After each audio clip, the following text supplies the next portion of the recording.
Okey, kenapa ada keganasan yang gila dalam ummah? Ia tidak hanya tiba-tiba muncul macam tu je kan? Maksudnya, yang pertama sekali hati menjadi keras. Lepas tu hubungan sesama yang sepatutnya dikekalkan erat menjadi kaku dan sukar. Maka lidah menjadi lantang dan kurang sopan dan kesemua itu akhirnya berubah menjadi pertumpahan darah.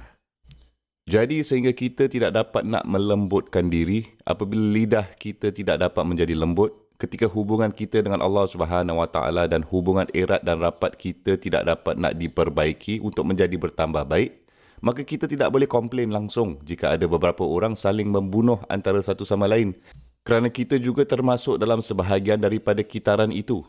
Ini adalah contoh hujung yang paling ekstrim, tetapi ada versi yang lebih ringan yang kita sendiri sebenarnya adalah penyebabnya. Sambungan dari ayat ini, dan di tengah-tengah ayat ini Allah Subhanahu Wa Taala berfirman, "Afatu'minuna bi ba'dil kitab wa takfuruna bi ba'd." Adakah kamu mempercayai hanya beberapa bahagian dari kitab ini dan menolak pula bahagian lain dari kitab ini?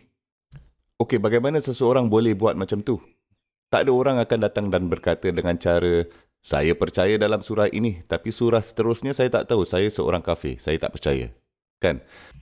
Kamu sebenarnya ambil keputusan memilih bahagian agama yang mana dan hanya yang sesuai untuk kamu. Dan bahagian agama yang mana yang aku boleh abaikan dan tak kisah. Faham? Dan orang melakukan benda ni dengan beberapa cara yang berbeza. Bagi sebilangan orang, faktor luaran agama, berapa panjang janggut sangat penting. Penutup kepala sangat penting. Anda harus memakai syalwar, kamis atau thawb dan itu adalah pakaian Islam. Atau komplain lelaki ni tidak mempunyai janggut. La haula wala quwata illa billah. Muka dia haram. Atau yang itu pula tak pakai hijab lah pula. Jenis tudung apa yang kamu pakai tu? Ada rambut terkeluar tu. Inna lillahi wa inna ilaihi raji'un. Dan apabila anda akan pergi ke rumah seseorang untuk jemputan makan, dari mana kamu mendapat ayam itu? Kamu beli dari tempat halal ke tak? Kamu buat tak pemeriksaan latar belakang yang lengkap tukang sembelih ayam dan daging itu? Kamu tahu tak di mana tukang sembelih itu dilahirkan?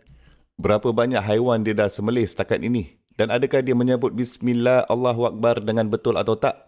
Kalau tak, saya tak mahu makan ayam inilah. Saya makan salad je cukup. Lepas tu saya boleh balik. Ini adalah Islam mereka. Mereka cek segala ramuan pada setiap paket aiskrim. Pastikan anda tidak makan haram. Tapi ketika memberi mahar kepada si isteri, ketika memberikan harta pusaka, orang yang janggut panjang yang sama ini, yang sangat super halal ini, tapi apabila berkaitan dengan duit, saya tak tahu ke mana pula Islam tu pergi. Tiba-tiba hilang macam tu je. Ketika masa untuk bercakap dengan baik dan sopan kepada orang-orang, ketika jangan berkata belakang dan gosip pasal orang, ketika jangan memperkecil-kecilkan orang, ketika jangan memfitnahkan orang, Islamnya semua hilanglah pula. Hilang begitu saja. Tiba-tiba hilang. Dalam beberapa perkara dia kelihatan sangat Islamik. Dan perkara-perkara lain pula, ia lebih buruk daripada orang yang tidak beriman lakukan. By the way, keadilan, kebaikan, belas kasihan, kemaafan dan kelembutan ucapan, itu semua hanya akan datang ketika hati berada dalam keadaan lembut. Tapi penampilan luar anda dan cuba menarik perhatian orang dengan kelihatan anda ni beragama. Kamu boleh memetik ilmu pada orang. Kamu tahu bahasa Arab. Abu Jahal pun sangat pandai berbahasa Arab.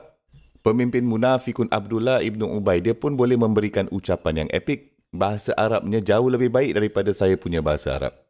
Jadi anda mahu memetik bahasa Arab dan anda rasa anda lebih beragama. Bukan itu yang menjadikan seseorang lebih beragama. Ilmu tidak menjadikan anda lebih beragama. Penampilan tidak menjadikan anda lebih beragama. Itu semua tidak menjadikan anda orang yang lebih baik. Tapi bagi sesetengah orang, itulah Islam mereka. Dan apabila pula seseorang tidak kelihatan dengan cara mereka itu, maka kamu mula menilai mereka. Dan anda bahkan tidak menilaikan diri sendiri langsung atas kesalahan dalam perkara-perkara yang anda lakukan dalam hidup anda. Dan cara anda berurusan dengan orang. Walaupun dalam cara solat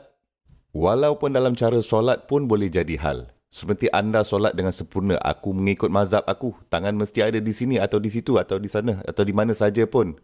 Dan dalam solat, kamu nampak jemaah kat sebelah kamu yang tangannya berada sedikit lebih rendah dari lutut dan sebaik saja salah selesai, kau punya rukuk tu tak mencapai 90 darjah lah. Kau tu perlu betulkan rukuk kau. Mengapa kamu perlu cek solat orang lain ni? Kamu ni dah kenapa? Ini adalah hati yang tidak terharu langsung dengan peringatan Allah Subhanahu Wa Taala. Okey, di hujung yang lain pula ada satu jenis orang yang ekstrim. Mereka-mereka yang mengatakan, Tak, saya tak beragama sangat.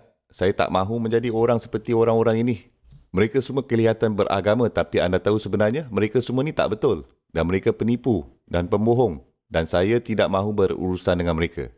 Okeylah, kamu bukan Islamik. Kamu memanggil diri sendiri aku normal. Kecuali jika itu adalah keuntungan untuk anda. Jadi ketika anak anda mula buat perangai, anda mula memetik, kamu tahu tak dalam Islam, kamu harus bersikap baik kepada ibu kamu tahu? Tiba-tiba ibu jadi alim. Tahu kenapa? Sebab Islam sekarang sedang melayan keperluan dan tujuan dia sekarang. Jadi dia memetik Al-Quran pada anaknya. Atau si suami yang bahkan tidak solat dan juga minum apa sahaja pun atau bertindak kasar. Dan isteri pula mula bersuara. Tiba-tiba kamu tahu pasal Islam. Wanita Islam sepatutnya taat pada suami tahu. Islam? Kamu? Betul ke? Okey, bilakah anda memetik pasal Islam? Apabila anda boleh tampar seseorang dengannya. Akan ada juga orang yang hidup kehidupan sepenuh tak beragama melalui penceraian. Dan di mahkamah barat, seperti wanita dan lelaki, dapat pembahagian harta 50-50, 50-50. Tapi mahkamah syariah akan memberi anda lebih banyak wang. Tiba-tiba dia ni menjadi beragama semasa penceraian dan mengatakan saya akan pergi ke mahkamah syariah kerana saya tidak mahu dia memiliki lebih. Masya Allah, bahagian syariah ini sangat indah untuk saya sekarang. Tapi semua perkara lain syariah entah mana pergi. Tak peduli pun dia. Ini adalah semua antara contoh-contoh afatu'minuna bi ba'dil kitab wa takfuruna bi ba'd. Tapi mari kita lihat ini dengan lebih mendalam. Kamu dan saya mempunyai dosa-dosa yang tertentu. Kita lakukan beberapa perkara-perkara yang salah dan kami tidak mahu melepaskan kesalahan itu. Kami takut untuk melepaskannya. Kita terlalu sayang kepadanya. Terlalu manis untuk kita. Terlalu menarik bagi kita. Dan ketika kita berdiri di hadapan Allah Subhanahu Wa Taala, kita memberitahu kepada Allah Subhanahu Wa Taala bahawa aku rela sembah Engkau, Ya Allah. Aku bersedia membaca Al-Quran. Aku bersedia melakukan semua kebaikan ini. Tapi biarkanlah saya bertahan dengan dosa ini. Baiklah, saya akan menebuskannya dengan semua benda-benda yang baik yang lain. Bala man kasaba sayyi'atan wa ahatat bihi khati'atuh. Seseorang yang mendapat satu dosa dan kesalahan itu dapat memegangnya, mengepungnya. Seperti anda ni sedang mula dan cuba berunding dengan Allah Subhanahu Wa Taala. Aku akan memberikan kau semua ibadah yang lain ini. Tapi 1, 2, 3 perkara haram ni, biarlah aku bertahan dengannya, okey? Saya ni tidak mahu mengatasi masalah itu. Pada mulanya anda mungkin membuat istighfar. Akhirnya anda malah berhenti membuat istighfar untuknya. Allah fahamlah aku macam mana ni. Sekurang-kurangnya aku melakukan semua perkara baik yang lain ini.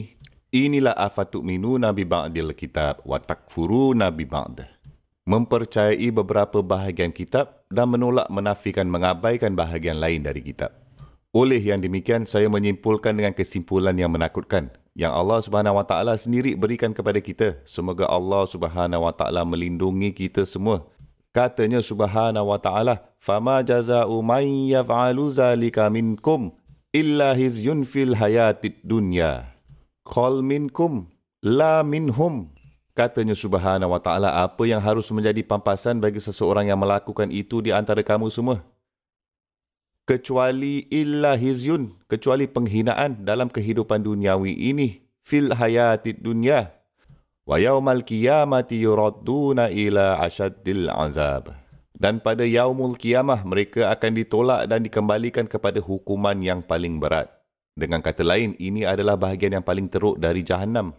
Dan Allah Subhanahu Wa Taala sama sekali Maha mengetahui perkara yang anda lakukan. Kerana orang-orang ini sepatutnya menjadi orang-orang yang beriman. Mereka seharusnya menjadi duta kepada din Allah Subhanahu Wa Taala. Tapi apabila ketika mereka mengambil sebahagian dalam kitab ini dan mereka menolak bahagian lain dari kitab ini, mereka sebenarnya buat kita itu sendiri kelihatan buruk sehingga menjadikan Islam kelihatan buruk dan buat begitu banyak orang lain yang boleh datang ke Islam. Ketika mereka melihat tingkah laku mereka ini, orang menjauhkan diri dari Islam. Walaupun generasi muda mereka sendiri yang masih muda mengatakan bahawa ibu bapa saya bertindak dengan cara inilah, pak cik saya bertindak dengan cara ini. Mereka nampak beragama, tapi lihatlah bagaimana mereka tu berkelakuan dalam hal ini dan itu. Saya tidak mahu ada kaitan dengan Islam lah. Kamu telah dijadikan alasan untuk mendorong agenda syaitan menjadi milik anda sendiri. untuk menyebarkan kufur sendiri. Dan apakah jenayah yang lebih besar yang ada daripada ini? Subhanallah.